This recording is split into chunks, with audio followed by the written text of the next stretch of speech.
There's a lot of challenges that HR departments and training departments and L&D departments are facing now, where they have new entrants into the workforce who've lived and breathed and grown up in the internet age, and certainly in the last 5 or 6 years in the social media age.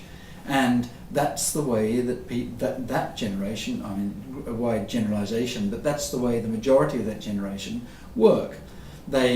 If they have a problem, they've got a series of tools that they use out in the public internet, which might be everything from Facebook to LinkedIn to Twitter to whatever, where they're continually interacting with friends and colleagues.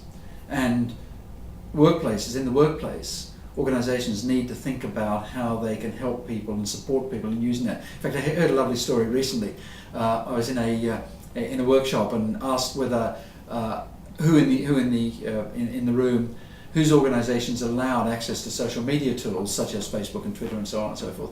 And a number of people put their hands up and some didn't. And one of the women who didn't was asked, well, how do you get your information? And she said, oh, I get it through Twitter and Facebook, but I have to go into the loo to do it with my mobile device, with my iPhone. So, the answer to organisations is this stuff is happening, particularly with the generations entering the workforce now. And there's the challenge for you. You've got to think about how you can do it. Some organisations are really thinking about this. I was with Unilever about a couple of months ago, and it was very interesting. We had in the room with Unilever everyone from their recruitment people through to their talent people, their learning and development people and so on, thinking about social media, how they can utilise and how they can embed social media in the organisational culture to help people work, basically. Yeah. Bring it in. Yeah. And these young people joining the younger generation, yeah. Is it that they insist on having these tools, or they actually need them? Well, I think I don't know whether they insist on having them. I think that what happens is it's almost like tacit. If they don't have access to them, if their organisation doesn't permit and encourage and facilitate access to all those tools, they're not going to be employees there for terribly long. So it's not about insisting having them. It's just expecting to have them. And if that's the way you work, and that's the way you've gone through university, and that's the way that maybe you've worked in your previous job, the expectation is that you will have those sort of tools. I mean, I'm sure all of us have spoken to people, and I've got kids in their 20s and 30s, who get very frustrated when they go into an organisation or they go anywhere where they don't have connectivity, where they don't have access to their various tools.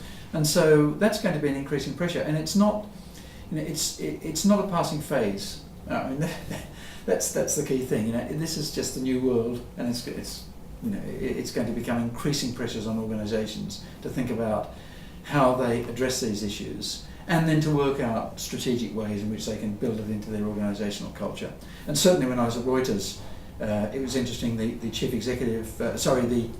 editor-in-chief at Reuters, David Schlesinger, is a very far-sighted, bright guy, and he realised very early on that, for example, blogs were going to be an important element in terms of the journalists and the correspondence work, whereas for the previous 150 years, Reuters had provided information anonymously with a Reuters byline, and David facilitated and they set up, and if you go to a Reuters website now, you'll see lots of blogs by all the correspondents who are contributing into the organisation, but also out of the organisation as well through using social media. So some organisations have really got it right, but there's still a lot that are struggling, I think.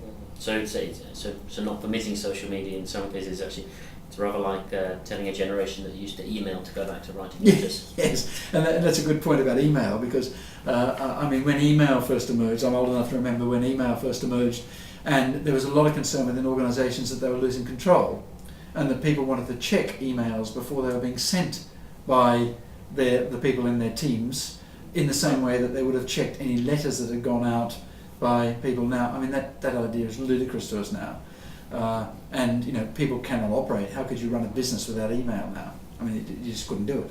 And I think that these other tools are going to become exactly the same. People will, and people who are looking to get employment will actually just shy away from organisations which are prohibiting it.